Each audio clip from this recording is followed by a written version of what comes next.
Hi and welcome back. Today we'll be finalizing our rooms. We'll be setting the lighting, we'll be setting the decor, changing anything basically to our liking. So let's begin.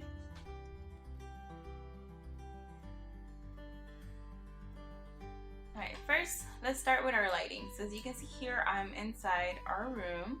So we're going to go ahead and use our little top view button here.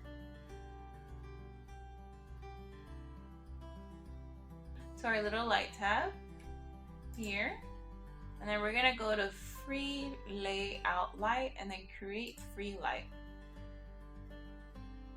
From here we want to position the elevation 4 inches below the actual elevation of your room so the light can come through. This will not actually put fixtures but only points of light. And just go ahead and hit OK. We don't want them too close to the cabinets here or too close to the wall. So we just want them kind of like in the middle to get enough space for everything. And once you lay down your walls, you want to give them enough space. And you also want to set them surrounding your room.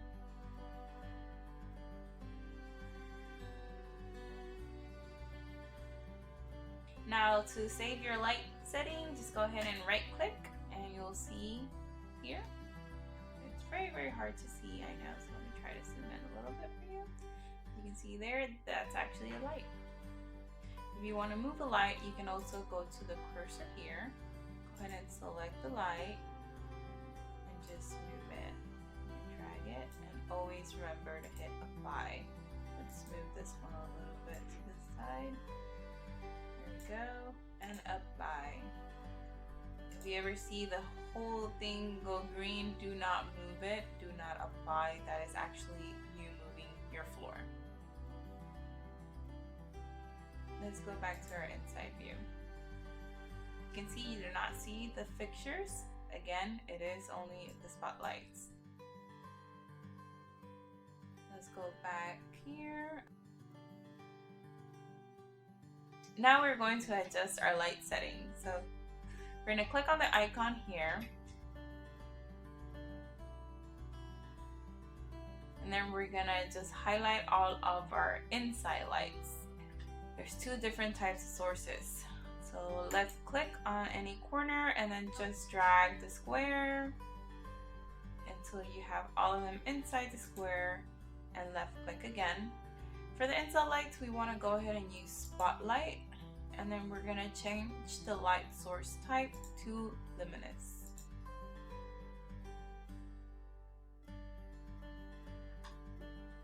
Okay, and then we're going to go ahead and change this to a 201 to make that hue of the light a little bit more blue, a little bit more inner light instead of outside light.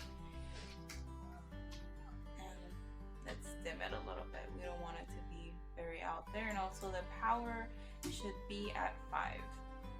Once we have that done, we can go over and left click anywhere and drag our little squares to highlight our outside light sources.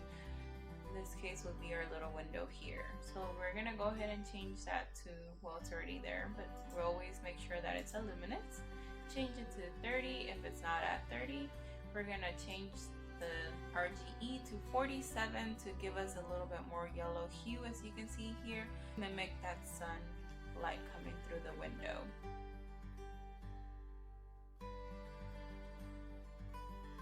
Now to go back to our room.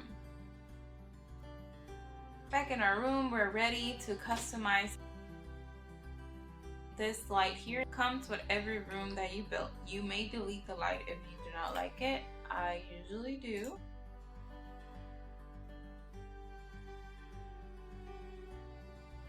So now that we have that done, let's start customizing.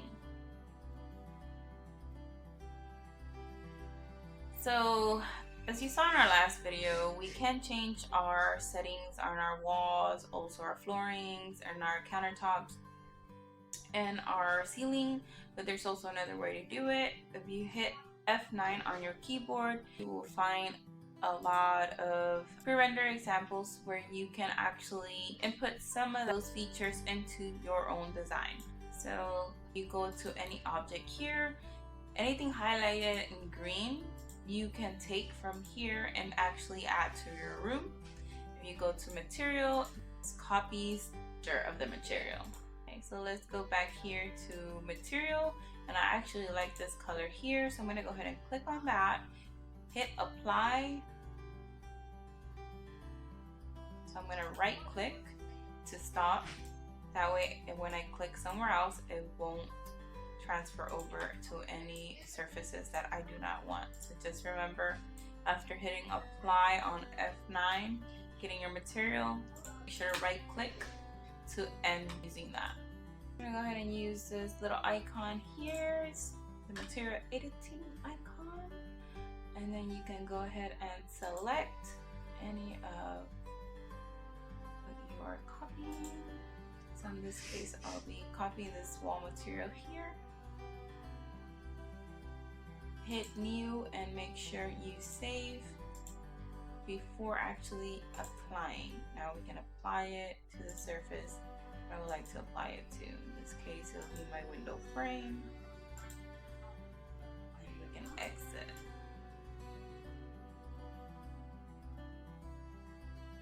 Alright, much better.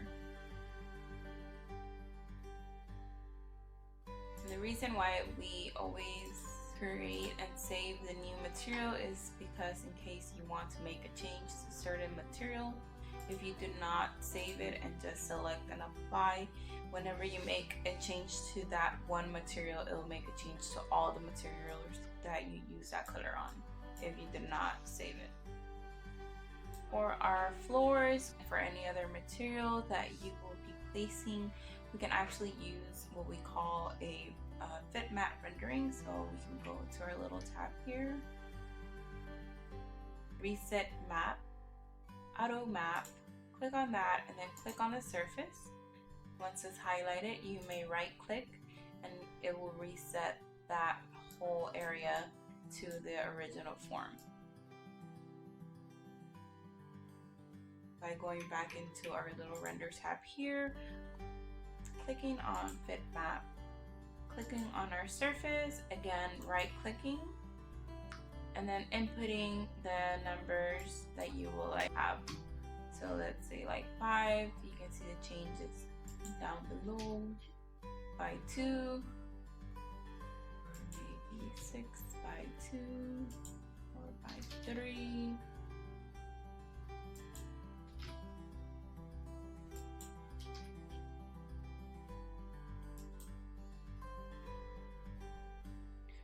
I like 7 by 2.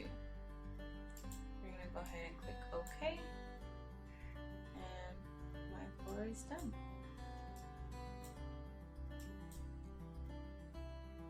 Now let's decorate our empty room.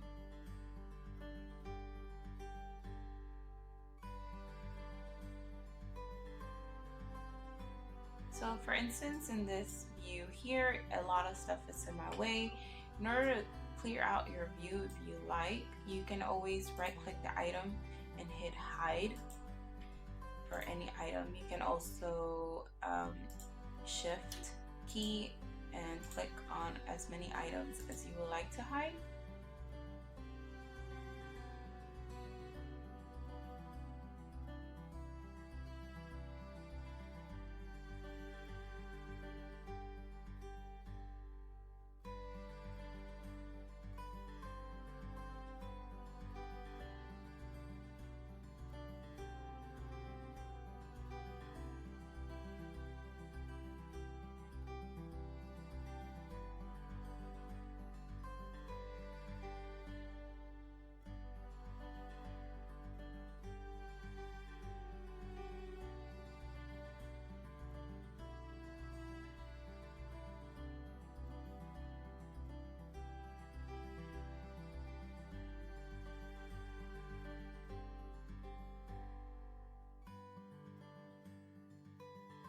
Alrighty, now that our room is all nice and pretty, we're gonna go ahead and take multiple photos.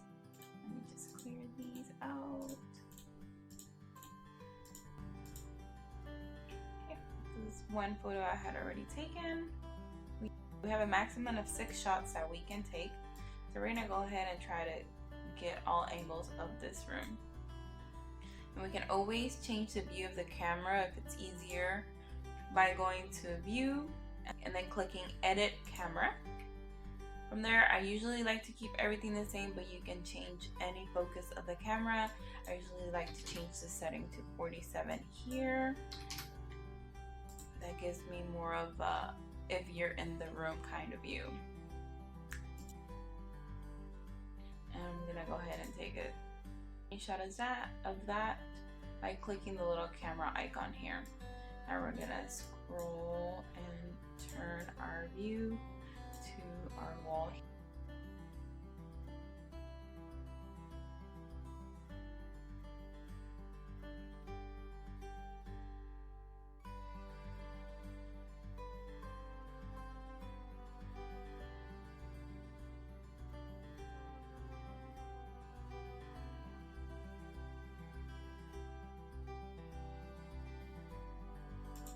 This is all to your liking, so no need to be perfect. Whichever viewpoint you like, take a screenshot of it.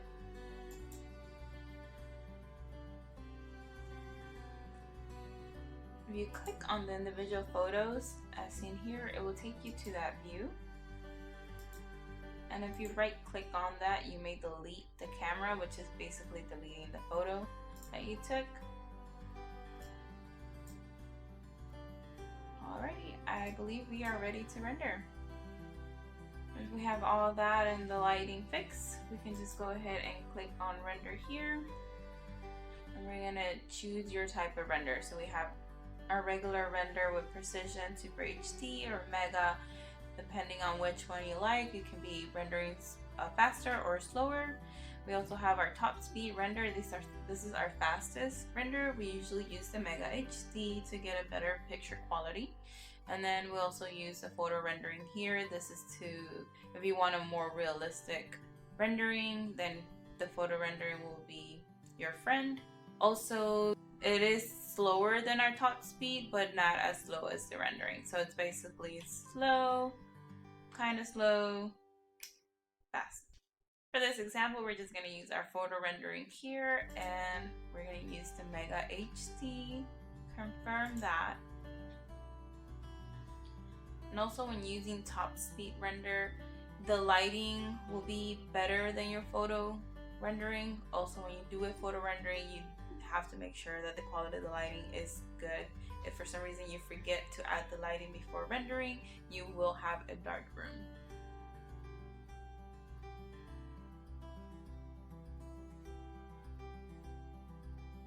Once the rendering is complete, you'll find it on the complete tab here.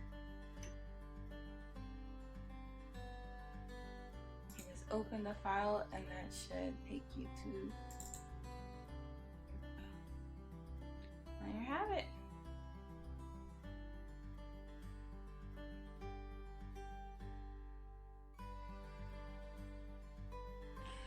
And there we have it, our photo finished renderings.